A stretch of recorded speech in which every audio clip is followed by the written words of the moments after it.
3 2 1 action ជំរាបសួរអ្នកនរគ្នាខ្ញុំចនវិធូ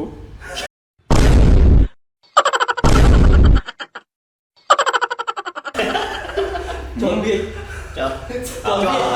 ចូលទៀវយកខ្ញុំយកចនវិធូយល់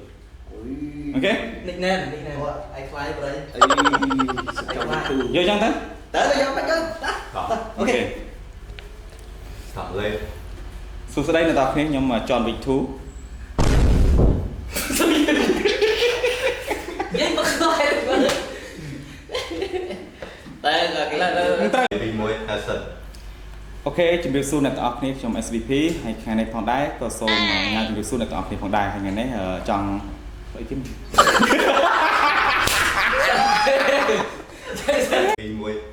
tập រាប់មក 3 2 1 action ជំរាបសួរអ្នកនរគ្នាខ្ញុំ SVP ហើយថ្ងៃផងដែរខ្ញុំនៅក្នុងក្រុម CS ហើយខ្ញុំមានតំណែងទៅជាណាគឺណា Tốt អីកាត់ tập mày ហើយនៅជំរាបសួរអ្នកនរគ្នាខ្ញុំ SVP ខ្ញុំនៅក្នុងក្រុម CS ហើយខ្ញុំគឺជា Assistant Director ហើយព្រមជាអ្នករៀបចំគ្រប់គ្រងការផលិតផងដែរបាទ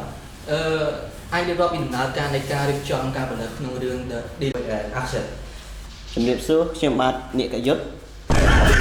បាទនិកយុទ្ធបាទនិកយុទ្ធ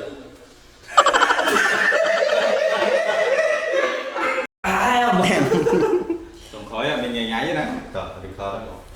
តើ Action ជំរាបសួរខ្ញុំបាទឈ្មោះនិកយុទ្ធមានតួនាទីជា Stunner ក្នុង Team CS ហើយមកសុំអើយអញហើយ